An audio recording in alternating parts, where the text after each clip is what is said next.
وصحنما أربعة تاريخ دون يكون بيجنتها لبي طبعاً بيش جنايو سنة لبكون لبي لباتنكا كسر دبادة وركس وحنما شبكة سيرت ميديا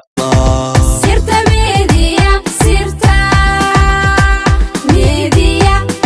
سيرت ميديا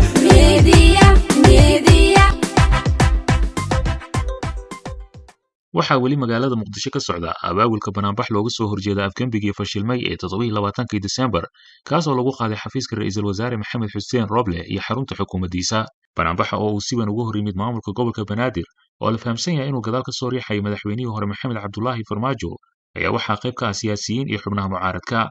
sida uu qorshahayaa banaanbaxan ayaa magaalada muqdisho ka dhici doona maalinimada khamiista oo berita ah waxaana loogu soo horjeedaa madaxweynihii hore iyo tallaabadii uu isugu dayay inuu awood ciidan ku qabsado xafiiska ra'iisul wasaaraha iyo xarunta xukuumadda waxaa hadda ku soo biiray oo qayb ka noqday labada arrin ee ahaa ajandaha banaanbaxaasi in lagu maamuusi doono sawirka iyo taariikhda madaxweynihii koowaad ee jamhuuriyadda federaalk Soomaaliya aadan cabdulle cusmaan aadan cade wasiirkii hore ee amniga maamulka galmudug oo ka mid ah qabanqaabayaasha banaanbaxa lagu wada inuu magaalada muqdisho ka qabsoomo ayaa sheegay in banaanbaxaasi ay ku sharfi doonaan xurmad leh aadan cade maadaama uu farmaajo sawirkiisa ka fujiyey madaxtooyada banaanbaxan oo qorshihiisu uu soo bilowday ka hor intii aan heshiiska laga gaarin doorashada ayaa weli waxa uu mucaaradku ku adkaysanayaa in uu qabsoomo iyada oo maamulka gobolka banaadir ay ku dhawaaqeen inuusan qabsoomi doonin banaanbaxan ogolaashay ka haysanin si kastaba mas'uuliyiinta raacsan farmaajo ayaa xilligaani ku howlan baajinta banaanbaxan ayagoo dhawaan qabsaday dibadbax ku soo koobmay hotel iyo dumar kaasoo lagu taageeraya madaxweynihii hore Maxamed Cabdullaahi Farmaajo xaaladda amni ee dalka ayaa walaac xooggan uu ka taagan yahay kadib markii uu fashilmay amarkii ra'iisul wasaare Maxamed Xuseen Roble ee uu siiyey saraakiisha ciidamada kaas oo dhigaya in aysan ka amar qaadan karin cid aan isaga ahayn waxaa dhawaan xarunta wasaaradda gaashaandhigga ka qabsoomay kulan ay soo abaabushay madaxtooyada Soomaaliya kaas oo ay isugu yimaadeen badanaa saraakiisha kala duwan ee ciidamada dowladda kulanka ayaa waxaa ka soo muuqday taliyaha ciidanka booliska Soomaaliyeed Generaal Cabdi Xasan Maxamed Xijaar taliyaha ciidanka xoogga dalka Soomaaliyeed Generaal Odwaa Yuusuf Raage kusimaha taliyaha hay'adda NISA Yaasiin Cabdullaahi Fari iyo taliyaha ciidanka booliska qaybta gobolka Banaadir Farxaan Maxamuud Qaroole falanqeeyaasha siyaasadda ayaa qaba in kulankaasi uu ahaa mid dowlatus ah oo fariin loogu dirayay ra'iisul wasaaraha maadaama taliyaasha iyo saraakiisha ka soo muuqday ahaayeen kuwa weli si toos ah uga amar qaatay madaxweynihii hore Maxamed Cabdullaahi Farmaajo waxaa xusid mudan in kulankaasi uu ka dhacay wasaaradda gaashaandhigga iyadoo aanu weli wasiirka cusub ee uu Roble magacaabay xafiiskiisa u shaqo tagin ra'iisul wasaare Roble ayaa hore u amray ciidamada inaysan ka amar qaadan karin cid aan isaga ahayn kadib markii uu sii xogeystay dagaalka siyaasadeed ee kala dhexeeya Farmaajo oo isku dayay inuu awood ciidan ku qabsado xafiiskiisa sidoo kale waxay arrintaani ku soo aadaysaa iyada oo madaxda golaha wadatashiga qaran ay ku fashilmeen inay isku raacaan in amniga dalka lagu wareejiyo Roble maadaama uu madaxweynihii hore weli saameyn xooggan ku leeyahay taliyaasha iyo saraakiisha ciidamada arrimahan ayaa ka dhigan in weli Farmaajo uu adeegsan kara ciidamada dowladda dana gaar ah sida hore u dhacdiba taasoo aan la mahadinin isla markaana horseeda jahwareer siyaasadeed iyo hubanti la'aan amni gudoomiyaha gobolka Banaadir ahna duqa magaalada Muqdisho Cumar Maxamuud Maxamed Cumar Filish ayaa shir gudoomiye kulan aan caadi ahayn oo ay goobjoog ka ahaayeen gudoomiyaasha degmooyinka gobolka Banaadir iyo saraakiisha laamaha amniga ee qaybta guud ee gobolka Banaadir gudoomiye Cumar Filish ayaa si adag uga hor yimid banaanbax ay abaabulayaan mucaaradka kaasoo uu qorshahayaa in uu magaalada Muqdisho ka qabsoomo maalinimada Khamiista waxa uu sheegay in xilligan magaalada Muqdisho aysan xamili karin culays hor leh isagoo banaanbaxa uu abaabulkiisa socdo ku tilmaamay mid foodo ah oo ka dhana amniga guud ee caasimadda sidoo kale waxa uu faray saraakiisha amniga inay xoojiyaan amniga caasimadda dalka ee Muqdisho wuxuuna ku baaqay in bulshada ay kala shaqeeyaan amniga iyo nabadgelyada caasimadda gudoomiyaha ayaa arrintaani qiil weyn uga dhigtay in heshiis laga gaaray madmadowgii ka jiray doorashada ayna dhankooda ku qanceen mucaaradka inkastoo banaanbaxan uu yahay mid ka dhana Farmaajo iyo isku daygiisa afgembiga ee 27 Diseembar ma ahan markii ugu horeysay ee uu maamulka gobolka Banaadir uu saxad uga hor yimaado banaanbax ay mucaaradku qorsheynayaan in uu qabsoomo maalinimada Khamiista iyada oo 2 maalin ka hor uu gudoomiye ku-xigeenka amniga iyo siyaasadda maamulka gobolka Banaadir Cali Yare uu ku dhawaaqay in magaalada aan lagu qaban karin banaanbax aan fasax looga haysan maamulka gobolka Banaadir mas'uuliyiinta raacsan Farmaajo ayaa xilligan ku howlan baajinta dibadbaxaasi ayagoo dhawaan qabsaday dibadbax ku soo koobmay hotel iyo dumar kaasoo lagu taageeraya madaxweynihii hore Maxamed Cabdullaahi Farmaajo bismillaahi raxmaani raxiim hadalka xalay oo bishii 10 ahayd oo duubay madaxweynihii xilka ka dhamaaday Maxamed Cabdullaahi Farmaajo waxaa markasta la socda oo leeyahay si dadban oo noo leeyahay hadalkayga ha aaminina sababtoo ah ficilkiisa ayaa markasta khilaafsan hadalkiisa sida aad la socotaan 25 Diseembar ee sanadkii tagay ayuu iskool booliisi ka jeediyay khudbad uu ku amaanay ra'iisul wasaaraha kuna sheegay inuu taageersan yahay sida ay doorashada u wadaan dowlad goboleedyada habeenkiina wuxuu soo saaray inuu yihi ra-iisul wasaarihii xilkii ayaan ka joojiyey xafiiskiisii iyo xaruntii hoyga u ahaydna ciidan oo dul dhigay isagoo isku dayey inqilaab inuu ku sameeyo oo markii ugu horeysay taariikhda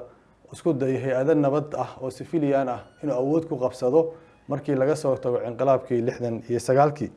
sidaasoo kale 24kii abriil 2021kii khudbad 8 daqiiqo ah oo tii xalay la mid ah ayuu jeediyey isagoo iska dhigaya inuu yahay nin nabad raba nin doorasho raba kadib markii ay dagaaladii muqdisho ka dhaceen 24kii abriil kabacdina waan ognahay waxa uu sameeyey oo ah in uu ra-iisul wasaarihii marna yiri waxaan kaa qaaday waxaan kaa joojiyey awoodaan kaa dhimay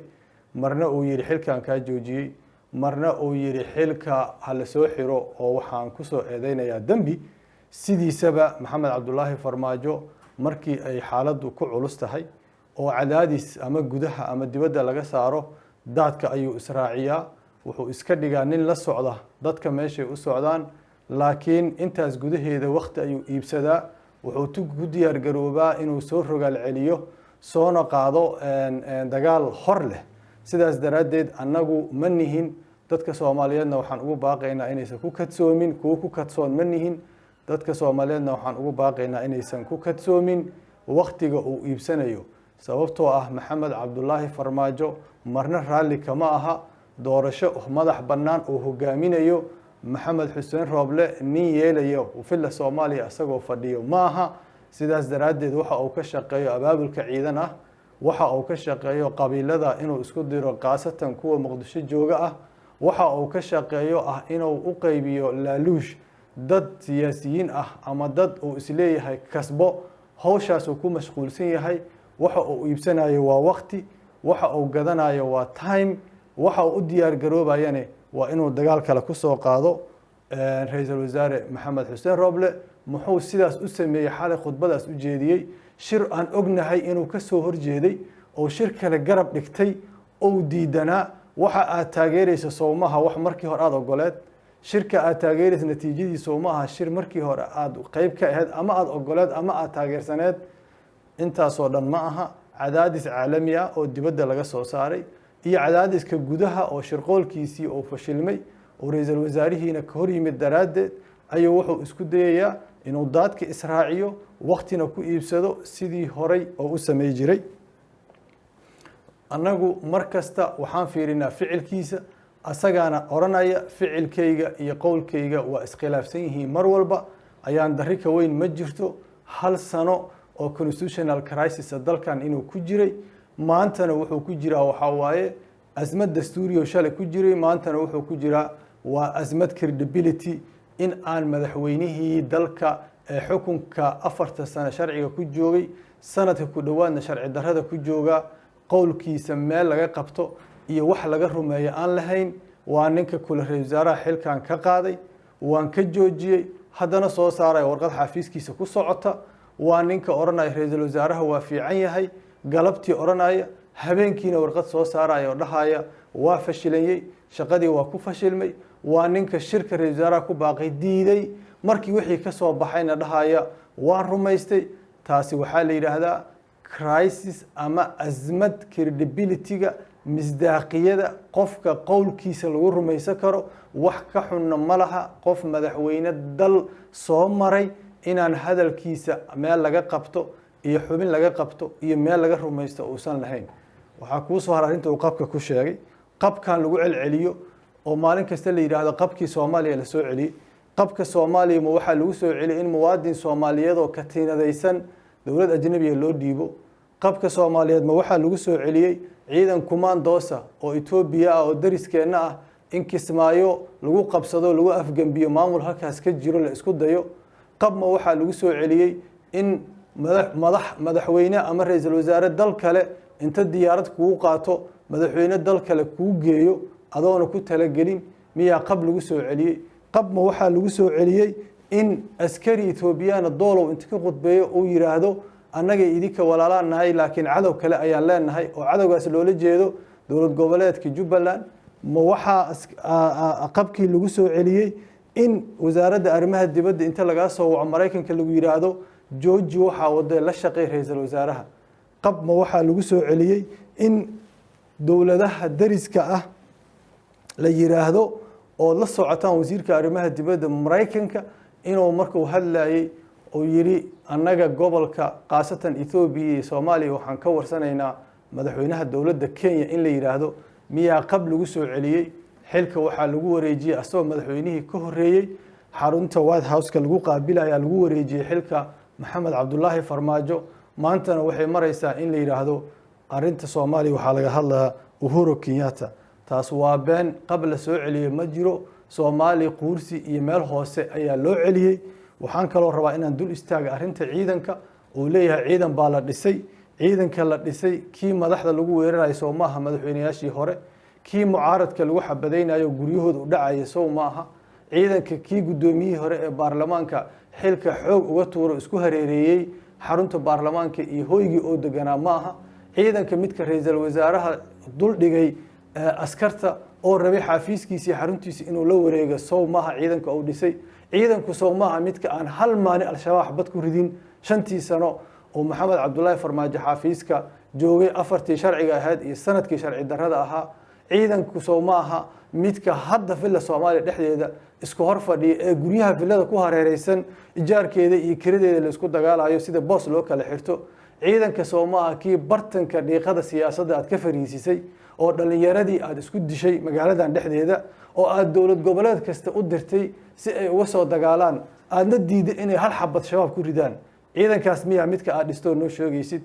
hantida aad ilaalinayso hanti la ilaaliyaa waxa ugu weyn oo qaranku leeyahay waa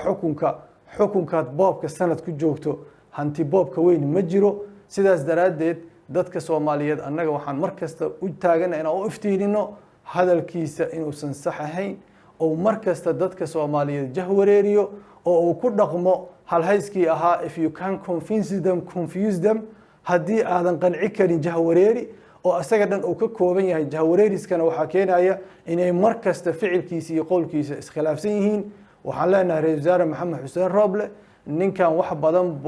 oo ku gaaday oo ku been sheegay oo waqti iibsaday dadka Soomaaliyeed waxay maanta kaaga fadhiyaan waa inaad doorasho xalaal ah oo daafurnaan la qabato habraacyadii adiga iyo dawlad goboleedyada intii la sixi karay waa saxdeen waxaa lagaga baahan yahay inaad doorasho xalaal ah dadkii kuraastooda la soo boobo dib loogu noqdo doorashada soo socoto mid xalaal noqoto dadka Soomaaliyeed oo sharaf iyo karaamo iyo cadaalad aad u sameeysaa laga sugayaa ninka kan wuxuu doonayaa dardarta iyo guusha maadaama uu ku fashilmay inuu shaqo ka joojiyo maadaama uu ku fashilmay inuu ku inqilaabo maadaama uu ku fashilmay inuu shirki fashiliyo maadaama uu wuxuu dhan ku fashilmay oo momentumka ama ay dabaysha xaqiisa u soconin waqti uu iibsanaya inuu ku gaado maaha dhegjalaq u siinin doorasho xalaal ah si ku dhici lahayd ciidanka sidii siyaasadda looga dhex saari lahaa askar iyo saraakiil iyo madax quman oo amarka xafiiskaaga iyo xukuumadda hoostagaysa loo heli lahaa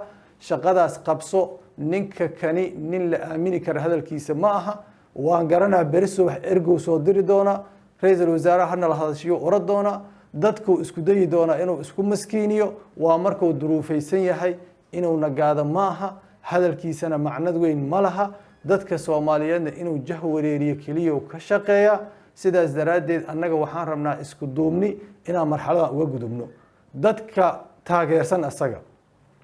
oo kulunsan ayaan fariin u diraya horta ninka kan dadka taageersan waa saddex qolo asaga wax ka doonaysa ama uu wax siiyo ama aaminsan xilka asaga la'aantiis inay xilalka ay hayaan aysan joogi karin qolo aaminsan xabadda hebel loo wado haday ku dhacaysa aniga hay dhex marto oo fikirkooda saas uu ku salaysan yahay iyo qolo aaminsan in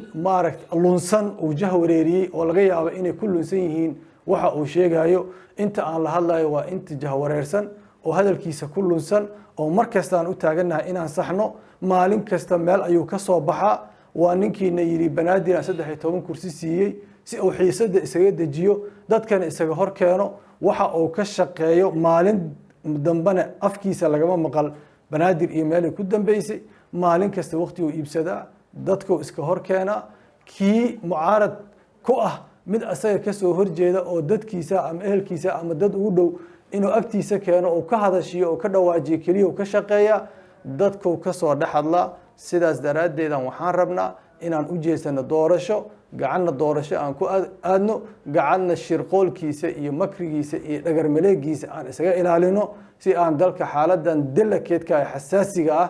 aan uga gudbino waa mahadsantihiin khayr ayaan ii rajaynayaa shacabka Soomaaliyeed meel walba ay joogaan wasalaamu calaykum waraxmatullaahi wabarakaatu